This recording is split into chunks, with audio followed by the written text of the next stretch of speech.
Welcome to வெஞ்சனம் சமையல். இன்றைக்கி நம்ம பார்க்க போகிற ரெசிபி ரெஸ்டாரண்ட் ஸ்டைலில் ஒரு முட்டை கிரேவி தான் நம்ம பார்க்க போகிறோம். இதை இப்போ எப்படி செய்யலான்னு பார்க்கலாம். வாங்க வீடியோக்குள்ளே போகலாம்.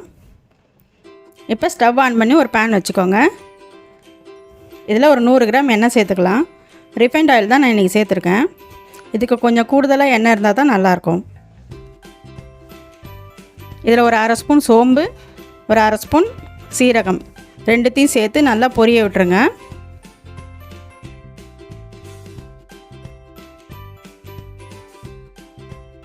நல்லா பொரிஞ்சிருச்சு.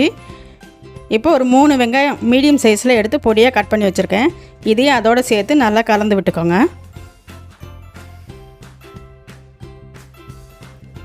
ஒரு அரை ஸ்பூன் உப்பு சேர்த்துக்கிட்டிங்கன்னா சீக்கிரமாக வதங்கிடும். நல்ல ஒரு கோல்டன் கலர் வரணும், அந்த அளவுக்கு வதக்கணும்.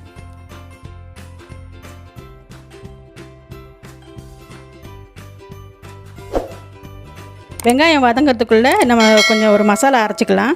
இதில் 3 தக்காளி மீடியம் சைஸில் கட் பண்ணி போட்டிருக்கேன். ஒரு 15 முந்திரி பருப்பு அதையும் சேர்த்துருக்கேன். ஒரு 50 கிராம் 50லேருந்து ஒரு 100 கிராம் தயிர் சேர்த்துக்கலாம். தயிர் தாங்க இதில் மெயினு. இதை ஒரு ஃபைன் பேஸ்ட்டாக அரைச்சிட்டு வந்துடலாம். இதில் வீட்டில் அரைச்சா குழம்பு மிளகாத்தூள் ஒரு 4 ஸ்பூன் சேர்த்துருக்கேன்.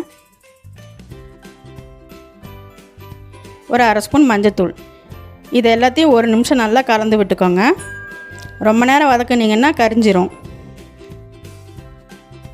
இப்போ அரைச்ச பேஸ்ட்டை அதோடு சேர்த்துக்கலாம். சேர்த்துட்டு அதுலேருந்து நல்லா எண்ணெய் பிரிஞ்சு வர அளவுக்கு நல்லா வதக்கிக்கோங்க.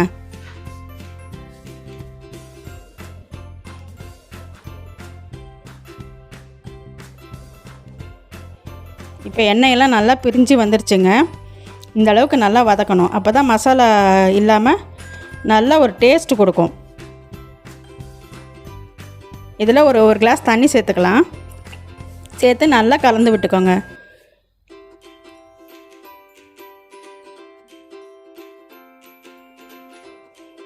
நல்லா கலந்து விட்டு ஒரு 10 நிமிஷம் மீடியம் ஃப்ளேம்லேயே மூடி வச்சுருங்க.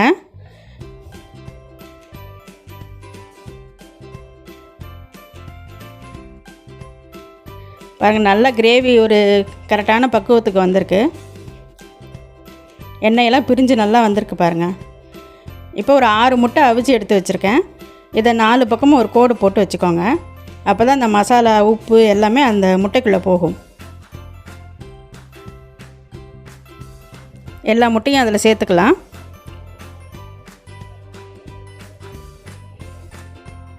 சேர்த்துட்டு நல்லா ஒரு தடவை கலந்து விட்டுக்கோங்க.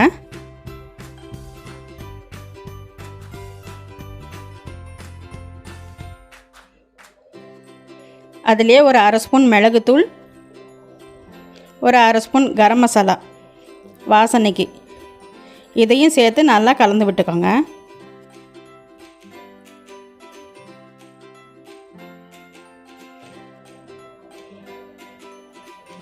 திரும்பவும் மூடி வச்சுட்டு ஒரு நிமிஷம் சிம்மிலே வச்சுருங்க.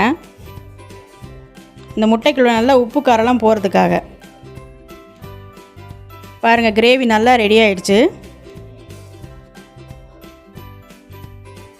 இதில் கஸ்தூரி மெத்தி கொஞ்சம் எடுத்திருக்கேன். அதாவது காஞ்ச வெந்தய கீரை இலைகள். இதை நல்லா கையில் நல்லா தேய்ச்சி விட்டிங்கன்னா நொறுங்கிடும். இதையும் அதோடு சேர்த்துக்கோங்க. இது நல்ல ஒரு ஃப்ளேவர் கிடைக்கும் உங்களுக்கு. கூடவே கொஞ்சம் கொத்தமல்லியும் சேர்த்துக்கோங்க.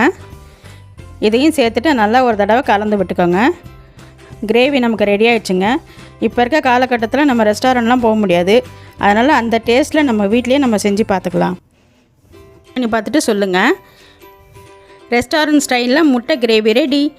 இந்த ரெசிபி உங்களுக்கு பிடிச்சிருந்துன்னா லைக் பண்ணுங்கள், ஷேர் பண்ணுங்கள், மறக்காமல் சப்ஸ்கிரைப் பண்ணுங்கள். கூடவே பெல் ஐக்கானும் கிளிக் பண்ணுங்கள். தேங்க்யூ.